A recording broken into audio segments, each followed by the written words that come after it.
Hello, everybody. Hello, Hello. Asaf. Hey, Seth. I'm excited for Oh, our friend Leo who's coming on today. yes, Leo will Our come to jam with us, our fellow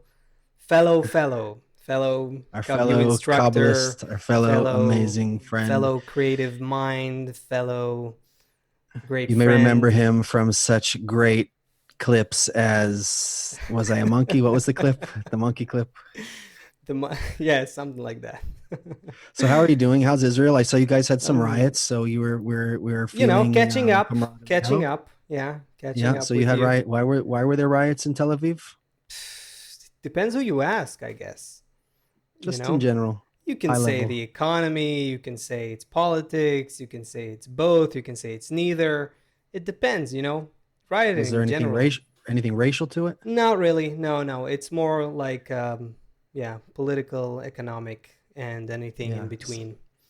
That It kind of looked like there thing. was a bunch of riots happened, and I guess people are just so pent up. There's so much energy and nowhere to put it yet.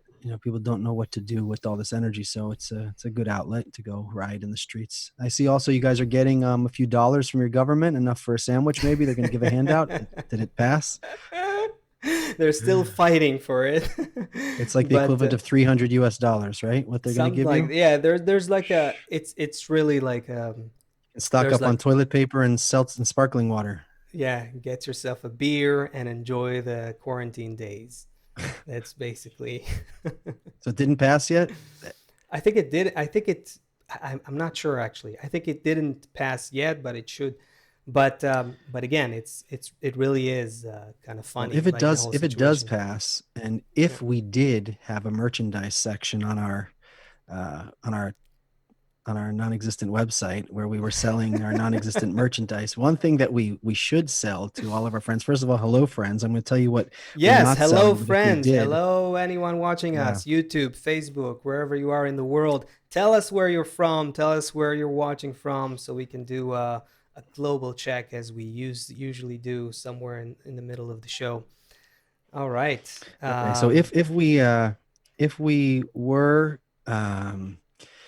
selling something, which we're not, but if we were, and if you did get um, if your government did give you over there in Israel $300, which not sure if they're going to, but this is what we should sell, and this is what I would recommend you buy: Okay.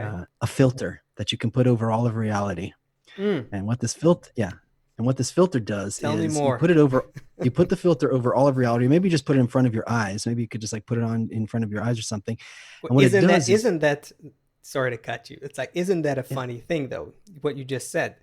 I'll buy a filter either to put it all over all reality, but over just your eyes, and it's or just actually your eyes. Yeah, either actually one the would be same fine. Actually, thing. it'd be probably Yeah, less expensive to make one to just go over your eyes. So let's do that, probably. Yeah. since the governments aren't handing out that much money now. And what this filter would do was you would be able to see what all of the connections are, and you'd be able to understand where you can do something in reality to Okay. actually have a difference. Okay, I got your attention. Now let me tell you a story. No, you got In me my kitchen, inspired. You got me inspired. You got me okay, thinking. recently in my kitchen we had a parade of ants, a nonstop parade of ants, Okay. and every time we fixed it, they would pop out from another hole, somewhere else in the kitchen and come out. And so we were, we tried to be humane about it with cinnamon and uh, vinegar, and then we got a little more inhumane with like boiling water, and then we called the exterminator, and he puts the, we finally figured out there was like little candies left over from Halloween that were Oh like, on the no. floor. So here's the thing: if you had such a filter and you put it over, right? So this stream, there's probably gazillion ants underground, and they're Yeah. constantly streaming in. And if you block off this path, and they come in from over here, and if you block off that path, they come in from over Mm-hmm. here. And if you try and plug this hole, and you just wipe them off the counter, but if you can just see that if you remove the piece of candy, the whole system changes, right? You can stop them, you Mm. can poison them, you can do whatever, but if you remove the candy, then the parade of ants goes away completely. So that's what we need, some kind of filter, because we're busy doing so many things all day. We don't see what are the things I can do that are going to give the benefit. And when it comes now to this new world we're entering, we were running around so much. Part of it was just, momentum. I need to see where is the place that we can actually do something, like the riots and protesting. And of course, everybody wants equality and everything, but if we had the filter, and if we had a merchandise section on our non-existent website where we could sell the filter, it would be helpful to everybody. If you had a filter, you could see, like, will this, if I go out and do this, will there be any benefit? Or if I vote for this one or this one, will there be any benefit? Or Mm-hmm. if I behave like this or like this, where will there be any benefit? So unfortunately, we don't have a merchandise section on our site. And unfortunately, we don't have this filter for sale, but hopefully we can acquire something like this by just beginning to understand what's going on and seeing And that where is. filter also helps us. I liked how you started it, where I thought you were going to take it to, like, that filter is helping us see all the connections that we're not seeing. You know what I mean? Like, you, me, the ants, the world, everything that's happening in the I, world. I It's was I all was in my one bathroom web. this Yeah. I was in my bathroom this morning and I started feeling this. I just, like that happens. So you start thinking about somebody, right? And I came out of the bathroom and I had a text message from that person. Happened just today. I'm sure this happens to every single person listening to the show if we pay, right, but we don't see those connections. But I was like, oh, of course, I was like feeling the person thinking about me before they sent the message. These connections exist between all of us all of the time. I actually feel Leo right now approaching. I think I feel him too. I think Let's I bring him feel on him and too. let's continue the jam with Leo. But Okay. um, So, yeah, no, you said first, meaning you have something to follow it with. I wanted to hear what you had to say. I just wanted to say that we're going to a great place and we're undergoing a great transition. And what we need to see, with that filter, perhaps, if we learn actually how to install it, and how to get it, we need to see, like, to peek into the future a little bit. We can do that as humans. In the mind's eye, you are always thinking about the future as a human being. One of the big differences between us and animals is that we can plan for the future, not on an instinct kind of level. We can change the shape of the foreseeable future. We can change the shape of how we envision the future, of what we desire the future to be.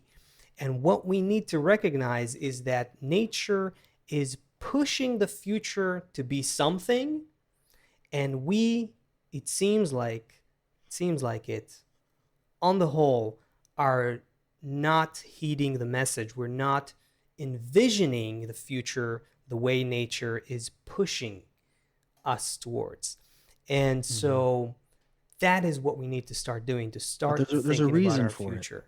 Yeah, there is. There's a reason, because if you're a baby and all you know is mashed peas and mashed carrots, Yeah, like, you can never envision ice cream until someone gives you ice cream for the true, first time. true. And then now you like, oh, that's, your baby, like, now I want the ice cream. But so you first need the taste of the future, or Mm. some way to, right? Because otherwise, how do you even know what you're envisioning if you never had a.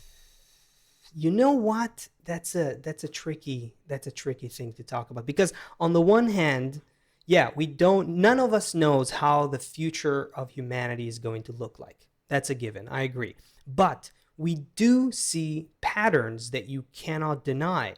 We are becoming inextricably connected to each other and dependent on each other across the globe. We can't say we don't see that. That's not happening. Let's cover our eyes. We don't depend on each other. Oh, really?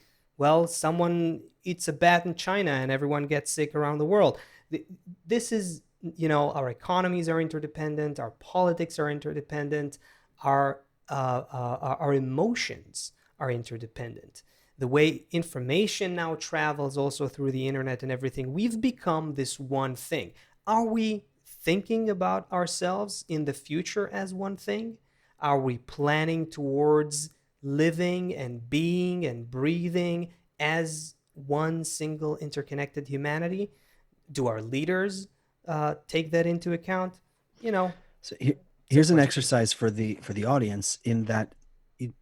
Okay, so we can kind of tie everything that we talked about so far together. So a baby doesn't, baby just knows about carrots, mushed carrots and peas until you give the baby the ice cream, right? Then he can start to want that.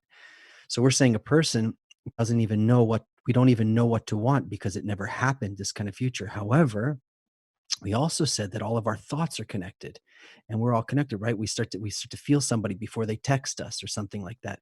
So if we can together, if our audience now, if we can start to imagine what it could be like that everybody's friends, we can start those thoughts enter into the system, and instead of having to taste it, in our mouth, we can start to feel the sensation in the air if everybody starts to imagine it together and pass that to each other.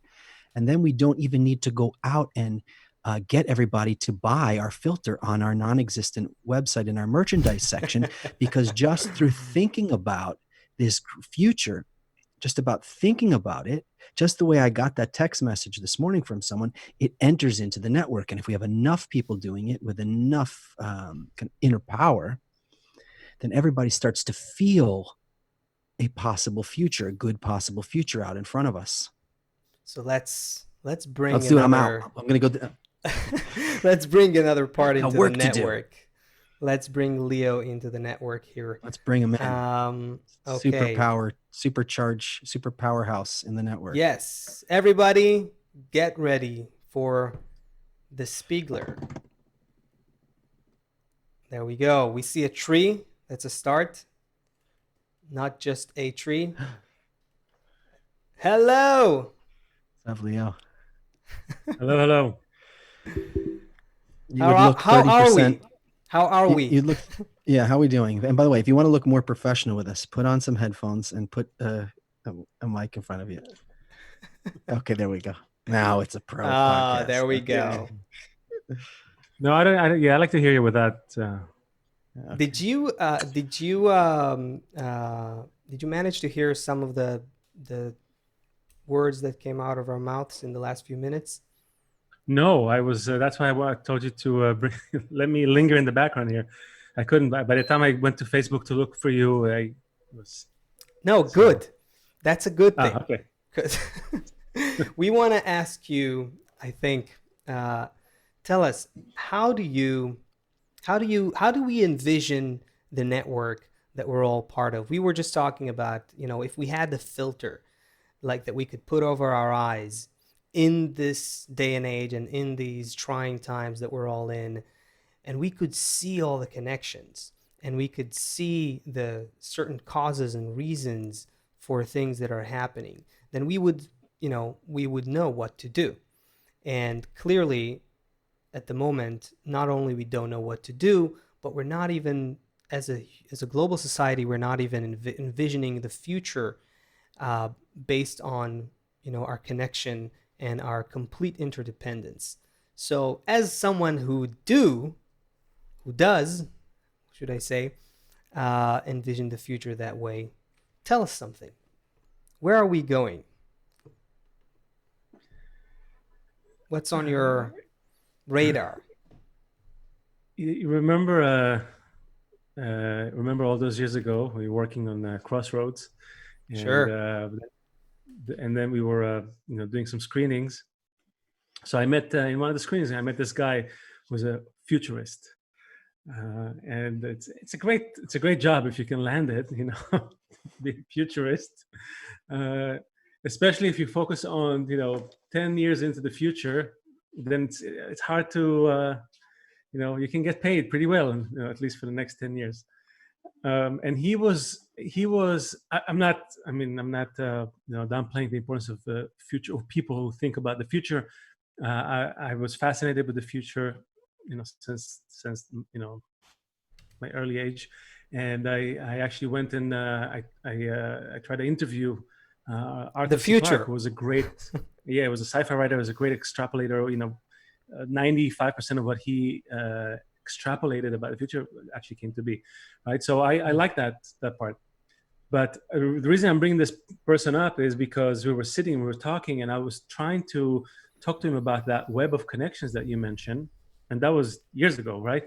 And he was all into the technology and the AI and the robots and this and that and all, and he would put all these posts up about all these technical things that are going to happen. And I tried to bring in other elements, and he kind of just glossed over all of it. Although he liked crosswords, he liked the idea, he agreed with a lot, but his mind wasn't there. And then now, fast forward to now, coronavirus, he's locked at home somewhere. All he's talking about is the beautiful animals hopping in his meadow, and he's making, he's getting into cooking. He's made kung pao chicken, and he's talking to his friends. It's like all the talk about the future and technology just like evaporated. It all became that. So I think it's very telling, because I think that at the end of the day, we see that technology is not really it's not really playing a crucial role in this situation right now. It really is down to how we relate to one another. So if you could see that, then you would see that this is the only place that needs our attention, really.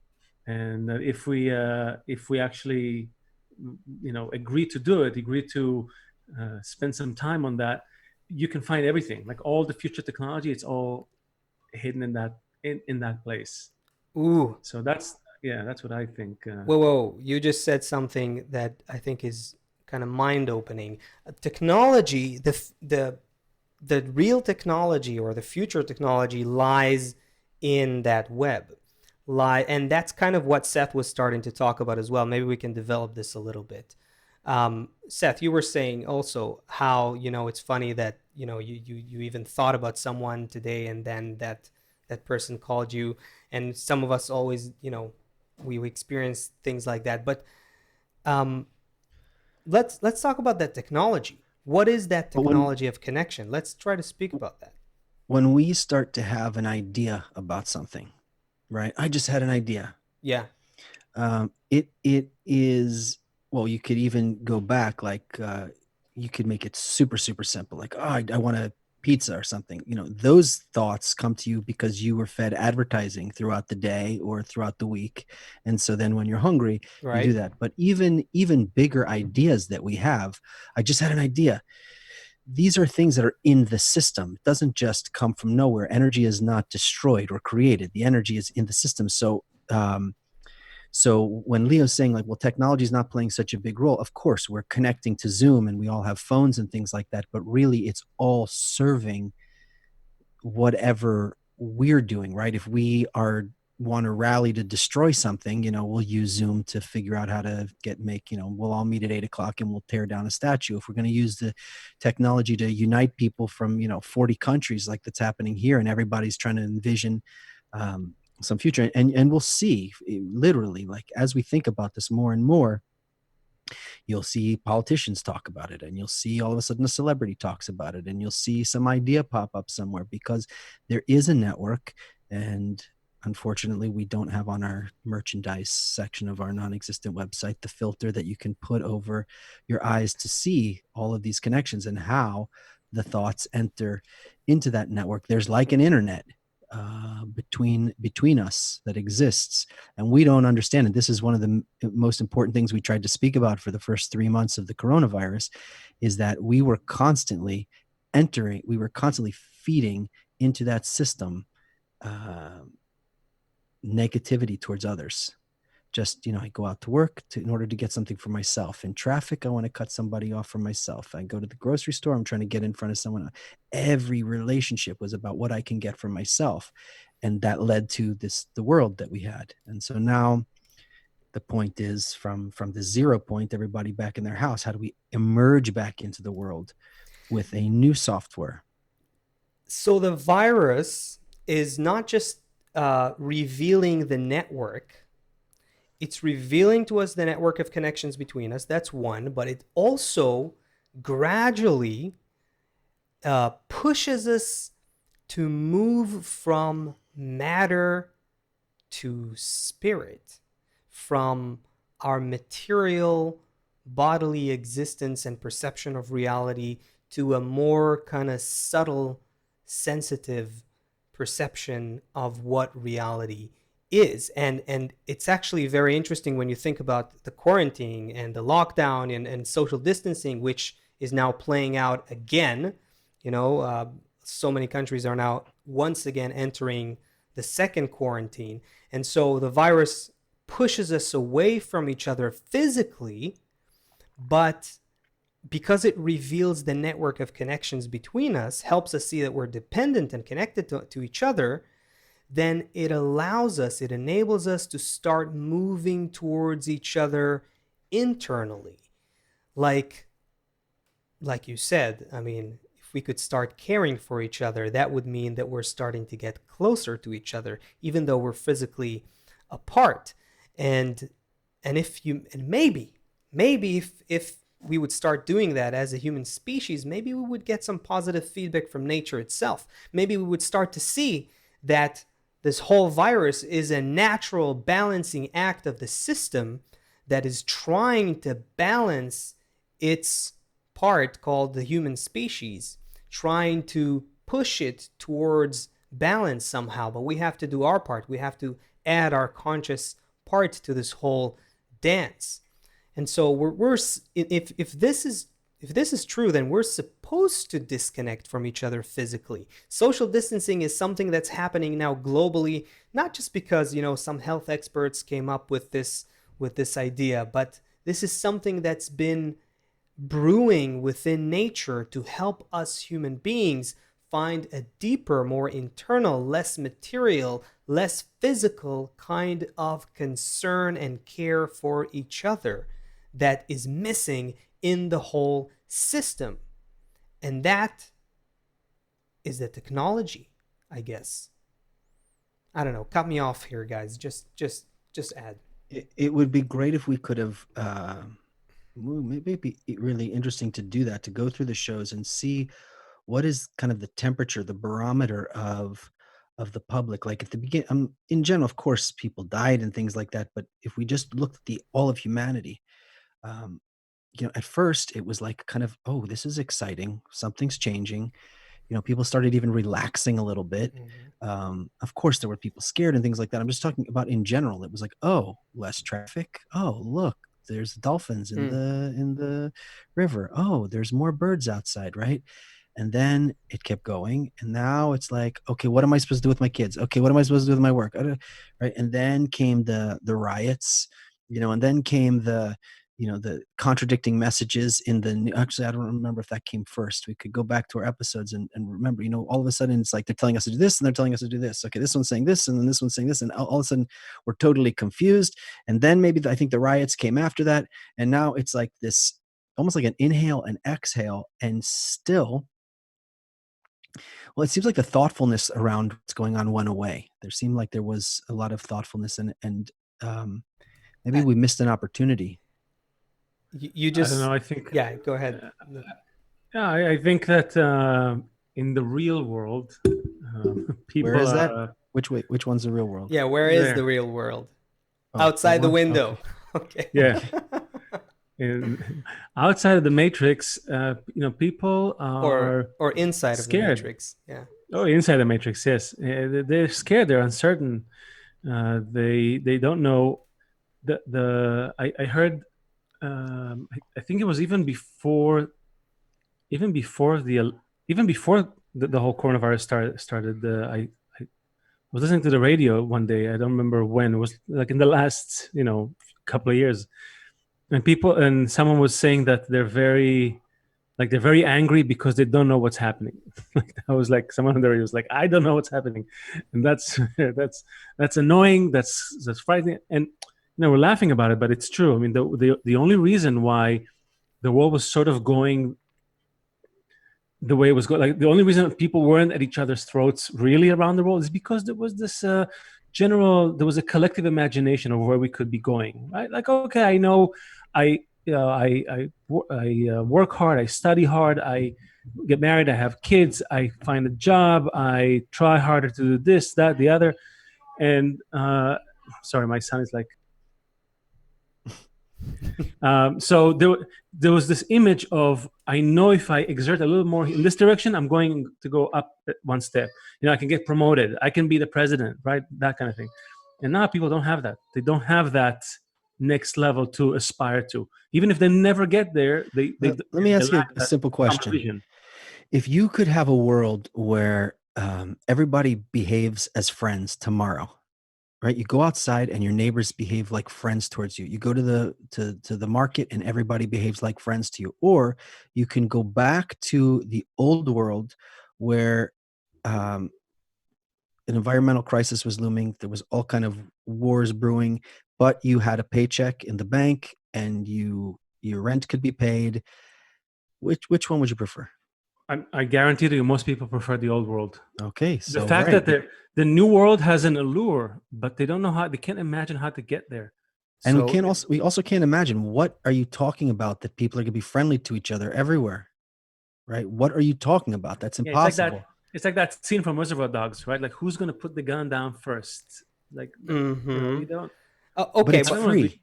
It's free. Everybody tomorrow, tonight, can just start to treat everyone in a totally different way, and then everything would start to change. Everything would start to change immediately. Every system would start to change. Nature would respond differently to us tomorrow. But exactly this point. So that we're not injecting enough into the system, because where is a kid? We said at the beginning, Leo, kid. Saf, you want to say something? Because I feel like you're no. holding Go yourself. ahead. Go ahead. I'm shifting thoughts here. When the kid is born, when the kid is a little tiny boy, he only knows the taste of peas and carrots. I'm repeating because you didn't hear it at the beginning, right? He never has a dream of this future of ice cream, or this future of something great. But once you give it to him, once he tastes it, now he knows what he can go. So that's the thing. We're still like at that peas and carrots like life. We don't even know. So what we're saying is, if we can, we don't need, a person doesn't need to taste it in their mouth anymore, because this network, we've revealed the network of connection between us, and a person can begin to feel something in the network without having to actually taste it on themselves. So if we can do a good enough job of of building this unity and injecting these feelings of connection and between us and friendship between us into the system, then people will start to pick up on it. I think that we're dealing here with a change in collective consciousness. This is a big thing. It's probably the most difficult, complicated, foundational kind of change that needs to happen. And on the one hand, it is because, just think about any kind of person who goes through a change of mind, a change of mindset, a change of heart, a change of consciousness, thinking about life differently. It usually happens to a person, like once in a lifetime, twice in a lifetime, maybe. And now we're talking about that happening to millions and millions of people collectively. But on the other hand, the fact that it's so hard for an individual to go through a change of mind doesn't necessarily mean that it's hard for a collective to go through it as well, because of the network, because of the web, because we're all connected and dependent on each other. Just like we realized very, very quickly, right now, a lot of people are managers of companies are realizing that, hey, you know what? My workers can actually work from home. Why didn't you do it before? It costs less for you. It's easier for them. You get the same productivity. What's happening? Hold on. There's a reason. Yeah. There's a reason. Go ahead. The psychology of the will to receive is loss aversion. Loss aversion is number one motivator in everyone's mind. You would rather lose less than, compared to the potential of gaining more. That's like it's built into everything we do, all the calculations in economics and everything. So if I know something is working, I'm less inclined to try to, let's do something new, because I might lose here and lose there. Right. Here, at least I know what I have. Right. So that's a So our behavioral psychology, this is like behavioral economics 101, what you're talking about. Like there's tons of research on this. Absolutely true. So okay, but bring in the coronavirus into the equation. So the moment there is some crisis, we are capable of a change of consciousness if we do it collectively. We're actually capable of changing very rapidly, very fast, provided that there's a crisis. Is that what we're coming to, basically? Asaf, Julian Mayer on Facebook says, you're right, Asaf, Joseph. We humanity are collective. We need to realize this and connect with each other. We're all dependent on each other. The sooner we acknowledge this fact, the better it would be for everyone. And then he asks if we heard about the 100th monkey experiment. You guys know about the 100th monkey experiment? Sure. You want to just lay it out real quick so everybody understands? Leo, you know a thing or two about monkeys. Thing or two. Yeah. Is he talking about the one with the banana? I think it's the one where the activity, when it reaches the 100th monkey, a certain change in activity, the patterns of behavior of the monkey, then suddenly, you see the same monkeys on other across islands. Other islands. As soon as that one. Yeah. No, I was talking. I was referring to the other one. Other experiment with the. As soon as a certain critical mass of monkeys figures out a solution to a problem that they're having, all of a sudden monkeys in other places immediately. We don't need to go to monkeys. People are like that. The same. They're also like that. Babies born on two sides of the world. They're able to meet and then kind of communicate fairly well. Around certain issues, even though they never, right? I think what Julian is saying is that if a certain group develops it enough, the other people in the world will automatically receive the critical mass theory is usually around 10%, so that's still a big number. It's still a big number from 8 billion people. Like you need, but it's. I don't know that this is the issue necessarily. Again, because if the group, right, if the collective starts to behave differently, then I'm part of it. I'm influenced by it, right, for better or for worse. The question is, does the collective have a destination? I think that's what's lacking. I think the science of it is not important. People don't need to kind of suddenly, if only one more person. No, what we need to focus on is creating this shared vision. If we had that, then everyone could gradually choose to make small steps towards it until critical mass is reached and we're there. I think not enough people have a different picture of life. Shira Land says, we always want anybody to just tell us what to do. That's kind of funny because in a certain sense we do, but on the other hand, we're like so adamant that I'm going to do what I want. I'm going to vote. Who said that? Shira. Yeah, there was a famous experiment with people, doctors and cancer patients. They asked people, if you God forbid get cancer, would you like to determine the course of your treatment? Yes, I want this and that, blah, blah, blah. And then the same experiment with people who got cancer is like, no, just tell me what to do. So, I want maximum pleasure from minimum effort. And when I'm spending my energy on something, I can't be bothered with making, big calculations. Most of the time we cannot. And we don't, and also most people are not like rigged in this way. There's a reason why there's like there's like a small number of people who are like the Myers-Briggs questionnaire. There's like an architect, you have 1 in 100 who's an architect. You don't need 100 architects, right? So dude, there's I think there's less than 600 people. I read that somewhere recently. There's less than 600 people from all of humanity who have ever been to space.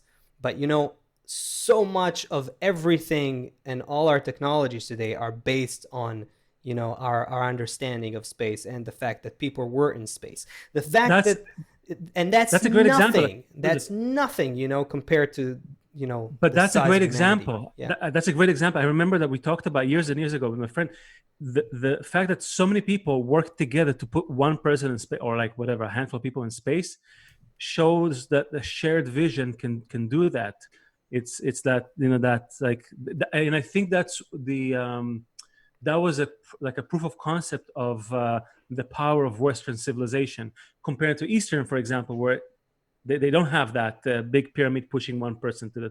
It's more like more dispersed. More I guess. lateral, Collective, common. yeah. Yeah. Mm-hmm. So, yeah, shared vision. I think there's another thing here. There's another thing worth bringing up. We also, again, we're dealing with a change of consciousness. We're dealing with our psyche, with our psychology. It's interesting. I can't remember this exactly. The psychologists among the viewers maybe will help me in the chat here to make it more accurate. But I think that psychologists are talking about 5 stages that every person goes through when they go through some major change, when they grieve over some sort of something they had to, a state they needed to leave and move to a future state. And the patterns repeat themselves. It's always denial at first, like nothing's changing, it's all normal, it's not happening. This is, what we're used to is what it is, and things are like this. Then there's anger, think riots, think, more division, more hatred, more xenophobia, more political division, more blaming and biting and fighting with each other, with our leaders, etc., etc. Then there's depression. Have we reached that yet? I don't know. That is scary to think about. And then, only then, from that bottom point starts like a stage of bargaining, like, okay, like maybe, like struggling to find meaning and purpose in the new state, and until we actually rise to the acceptance of a life-changing, kind of event. And and if you think about all, yeah, go ahead, just go ahead. Seth, it's funny you say that, because back when I was stuck in Israel, I wrote a skit for me and Ershkov and Ariel, him, to do, where it's like Earth is seeing a shrink, and it's going through these 5 stages. And first, like, okay, you got to stop. Like, no, come on, I don't have time for this. I got a war in Afghanistan. I got to drop on Hong Kong, do some stuff. Like, no, you're not going anywhere. They closed the airports. Like, what? They closed the airports? What is that? And it's going through all the stages. I'm trying to dig it up, because it's funny, we never got to do it. This is good. You didn't do it eventually. We didn't record it. No, so you got this is the time, man. Do it on Zoom, related to the current we wanted to crisis. do it from two windows. I like the fact that we're shouting from the windows, but we'll do it the Zoom version, the virtual version. Yeah. Oh man. We have Heather Brown here on YouTube. She says, asking, man is not ready for that change with nature, parenthesis COVID, is screaming for us to do. I think she's kind of asking, saying it, but I would say, I think Heather is kind of spot on, actually. There is a change that's happening. It's not, is it really forced upon us? Would you guys say that? I think it's more like happening for us, but because we're not ready, it's you need the filter, Saf. Can you get the merchandise section up on the website already? Because without the filter, whole problem. Yeah, that's the whole problem right there. We finally solved it. That's the issue. It's exactly our time to move into an incredible life where everybody has all of their needs met, where everybody lives together as friends.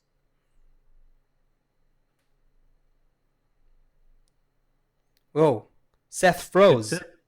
Yeah, Wow, it was just such a perfect moment that he went into the network. We had to stop there and internalize what he was saying, and it was that we have to. Maybe he knew too much, so they had to stop him. What else are you doing? What else is on the menu? Yeah. You want to talk about there's this headline. Check this out. We both saw it earlier. Okay, so I think Seth will come back to us in a bit. And okay, so Ivanka Trump tells workers to find something new because old jobs aren't coming back. I gotta say, and again, I'm not, going in favor or against anyone here politically and not taking any sides here. Right. But you gotta say, such a headline tells you something. I mean, there is some sort of a tension that's starting to grow among I, people, that the future is gonna be different than where we are now. What do you make of that? no, it's the funny thing is when I first saw it, I thought it was a joke. Like I thought it was people like making fun of. Yet again, in America, people like to make fun of this president. A lot of people, let's say, not everyone. So they like to make fun of the administration and everything. And I thought it was like one of those, oh, looks another privileged rich person telling us to find something new. But then when you see the video and you go to the website, find something new.org, by the way, um, it's interesting because I they, haven't, they by the way, so yeah, you can I look. didn't see They, more they than took much a, than that story. Yeah. they took an institution that exists, for the last couple hundred years. This concept of I got to go to college, get a degree, then get a career, and this is life. This is what life is made of. Mm-hmm. And for the president of the United States, doesn't matter who he is, and the administration to say that things are changing, the pandemic has accelerated the pace of change. Maybe you don't have to go to college to find a job. Maybe you can do this, train, apprenticeship. Remember, like back when people used to apprentice, actually learn hands-on essential skills. It was so. It's like it's a massive thing when the the the government of the biggest economy in the world is saying that. I think it's massive, and it's a step, right? A step before. Forget about training. Let's just sit down and learn about what's going on. I also think just the fact that this is starting to be part of the public discourse, that what we had is not coming back, that we're moving to some new uncharted territory, whatever it is, but we're moving to something new. It is impossible to bring back the past, the pre-COVID world and today's world and the post-COVID world. These are like three acts of a narrative that is now playing out in global human society. We were something until a few months ago, and we lived a certain way. Our goals were certain goals. Our preferences were certain preferences. We programmed our minds and our thinking and our education and our children and all our mechanisms of socialization. Basically the things that are in the ideas, the memes that are in the air, that are filling our minds and our hearts all the time about what we should do with our life and how we should plan our future. All of that was, but now is irrelevant to where we are going. So we're going to have to change our goals, our preferences, our plans for the future. And yeah, guess what? It's going to be reflected in our economics for sure, because that the probably the most foundational infrastructure of global human society. So that's going to change big time. I can't wait. Yeah. Yeah, I think that's part of the thing. That's part of the problem, that most people don't think about it like that. Most people don't think I can't wait. They're thinking I can't wait to go back to what I had before. And if before is not coming back, then you're in a problem. Seth, you're with us Guys, again. yeah, we lost power to the house. Oh, that's what it Oh, was. wow. You froze. You froze let's at the most perfect moment. And we Yeah. had your frame and we made it full screen and we really cherished it. It was great. Yeah, it was great. Yeah, I think the You made an authorities idol had to the me. You power. need to smash it. Okay. Let's just do a global check, Leo, just Yeah. to understand what's going on in this incredible show here. We've got friends joining us from Nigeria, Portugal, Quebec, Vancouver, Angola, Argentina, Massachusetts, Russia, Kentucky, London, Mexico, New York, South Carolina, Ukraine, Israel, Ethiopia, Miami, Los Angeles, Brazil, Norway, Uganda, Germany, Virginia, Colorado, Ghana, Pittsburgh, Northampton, Columbia, North Carolina, San Francisco, New Jersey, Kenya, Turkey, Connecticut, Germany, Queens, South Africa, and Minnesota. So we got the whole world. No Brooklyn? Well, those are the ones who told us where they're from. Okay. This I'm in this this is there we go. Add Brooklyn to the list. This is amazing because that is the Gary, proof. Go ahead, Gary Gary. in LA and Quebec as well. And I don't know if we said Brazil as well. And that's the proof that So we have a collective sorry, Asaf, go ahead. that a collective consciousness, a collective change of consciousness is happening. That so many people from different parts of the world are feeling this. Yeah, sorry, I just CC is showering us with hearts and love. Thank you, CC. So I don't remember seeing Julian Meyer so active in the. I have Facebook open on my phone, and he's so hi Julian. I don't think we know each other yet, but he wrote here: if we could base our political, economic, social, and religious values on the basis of sharing, there would be no need for the problems that we're facing today. We need to share the world's resources fairly so that all can be fed, and we would see the end of our conflicts. And then Shira said, we fight against change because so many are operating from fear. I want to say to Julian, is it Julian or Julianne? Julian, I'm not sure. Yeah. Julian. So let's go with Julian. So okay. I think that this is becoming something that a lot of people can agree with, and I totally I think we're all in agreement with this. The only question though is how what is the mechanism? Because there were movements who talked about some similar values, at least at the value level. I don't know, the 60s. Think about that. There are people who are interested in that. Julian, you are interested in that, I think, and we are too. But how do we do that? What is missing in the method, in the mechanics of humanity in order to make that switch? Are we really able to make it? We also have SMTZ from Bulgaria. We have Mario in Seattle. We have Dr. Nikat in India. We have Isok in Florida. We have Noah from Puerto Rico.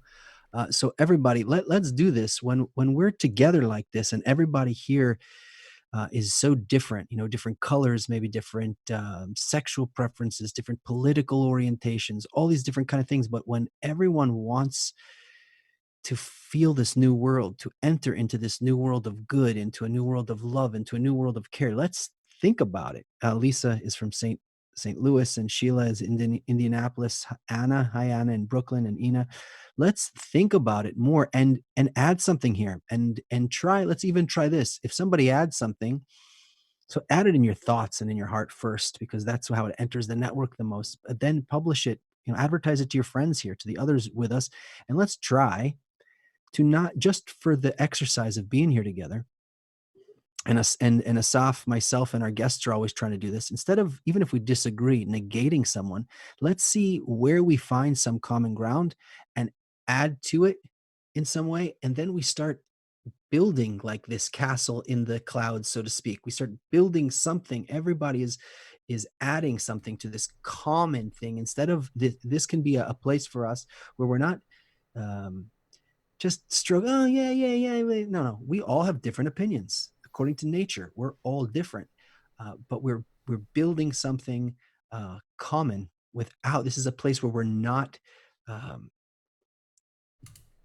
tearing anything down.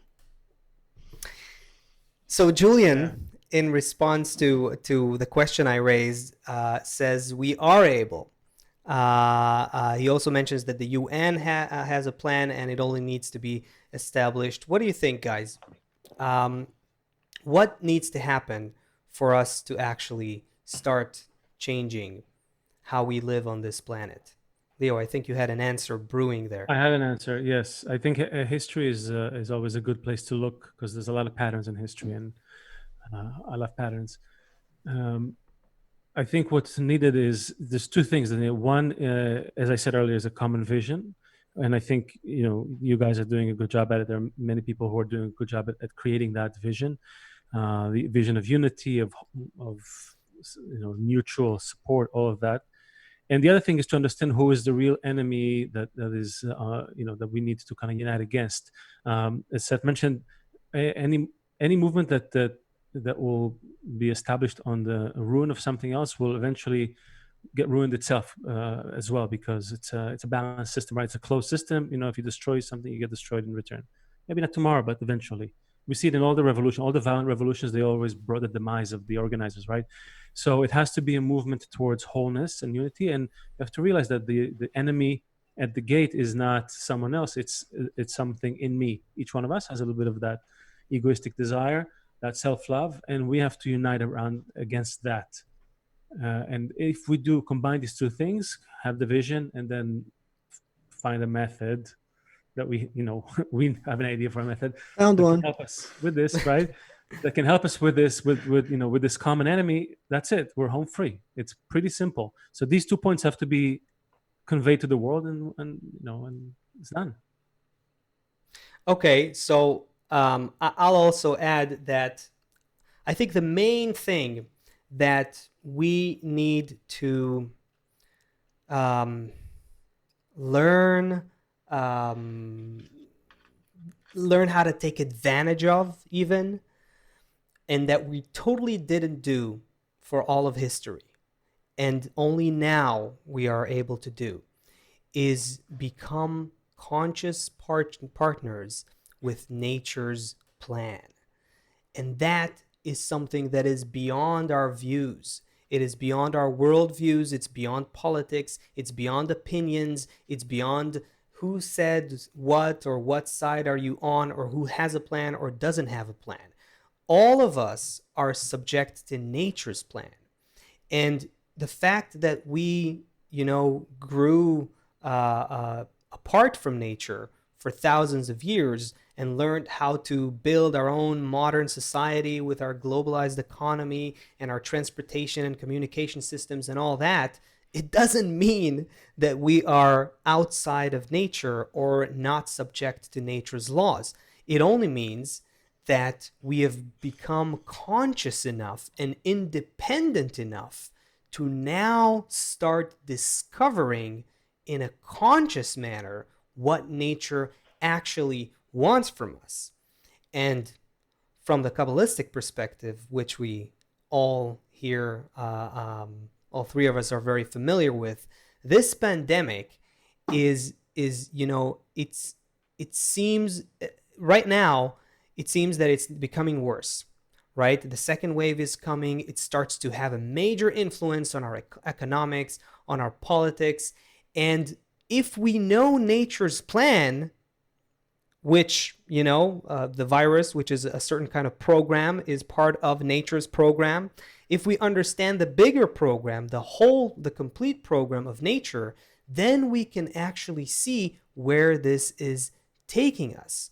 And it is forcing us, this program is forcing us to start participating in the plan, start participating in our own evolution, in our own, the change we have to go through. So if we learn what nature wants from us, and then we start to mimic that, then we start to relate to that, then we will be more in balance with where nature wants to take us.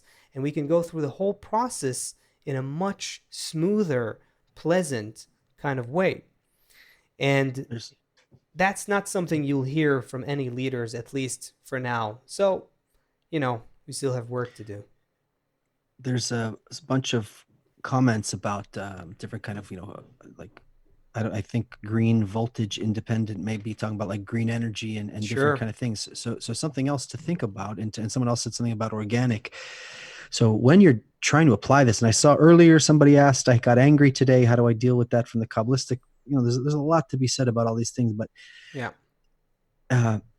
If you understand that how everything develops in nature, when the banana is green, you don't throw it away, right? So if you're talking to someone and they have a different opinion than you, right? You don't need to convince everyone about your opinion. We're in a system that has billions and billions of different parts that are connected, and like a wheel. Like I want to go forward on my journey. So if I measured a wheel, well, sometimes the wheel is going forward, and sometimes it appears it's going backwards. So if I tried to cancel every time the wheel looks like it's rolling backwards, I'm never going to move forward. And that's what it looks like in this whole political thing going on outside. The wheel is trying to roll forward, and every time it's going this way, these ones are criticizing, and every time it's going this way, these ones are criticizing. And instead of seeing how nature works together and how we can all accept one another in this process. And Leo's getting warmed up. Tell me, Leo. Seth for president. God forbid. No, but you know what? Not a The thing chance. is though, is that if we recognize that nature is bigger than us and we are part of it and not the other way around, then the question that arises is like, what's the problem? So why doesn't, nature doesn't have, it's not a problem for nature to make us instantly connected, just like ants are connected and fish are connected, and and dolphins and birds and so on. Why aren't we sharing the same kind of instinctive collective mind? Well, the whole point is that nature wants us as conscious participants. It wants us as independently conscious beings that recognize, acknowledge, and agree with the whole plan. And then we can actually come to feel what nature is all about. And because we have that sublime, lofty goal for our evolution as human beings, that's why we have to go through this disconnect at first. We have to, grow independently in separation at first in order for us to then begin to rise consciously to a whole new state of existence. Yeah, I think nature is helping, by the way. I think people have changed in more ways than anyone can imagine. We don't need much more, just a little extra push, I think, from our side. It's very close, very close. I'm gonna issue an official. Oh, sorry, Saf. No, go ahead. I need to issue an official apology on behalf of the Great Transition Show. I pronounced the name wrong, or was it Isoke? I think it is, not Isok. Sorry. There's names from all over the world. So yeah, beautiful names here that I think we haven't seen here before. Some of them, at least. It's great to be with you guys. It's great that you're connecting with us. Be with us every Sunday and Thursday if you can, 2 p.m. Eastern. That's the time when we are entering together a conscious step into the Great Transition. We're all going through the Great Transition. There's no way around it. Humanity is changing. We're all changing, but let's do it together and let's go towards it pleasantly, adventurously, bravely. If we do it together, we can make it a whole different thing. And that's the new consciousness that can spread, and it is spreading. So I don't know, Seth, can you conclude this? You did. Leo, can you wrap this up maybe? It's a wrap. Just listen to nature and tell everybody about it. Simple. All right, guys, we'll be here again Sunday, 2 p.m. Eastern, every Sunday and Thursday. And you're welcome to stay with us for a song before you leave. Thank you so much for being with us.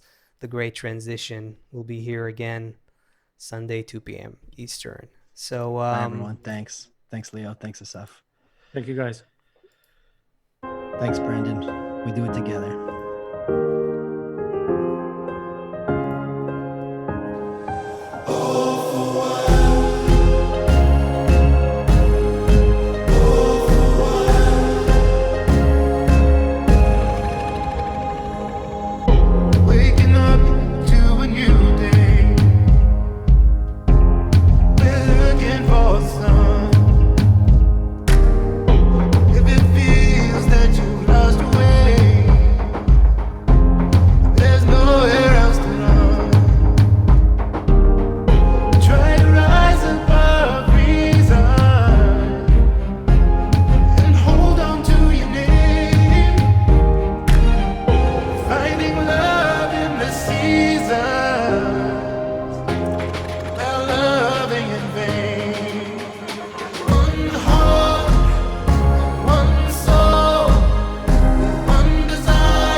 one.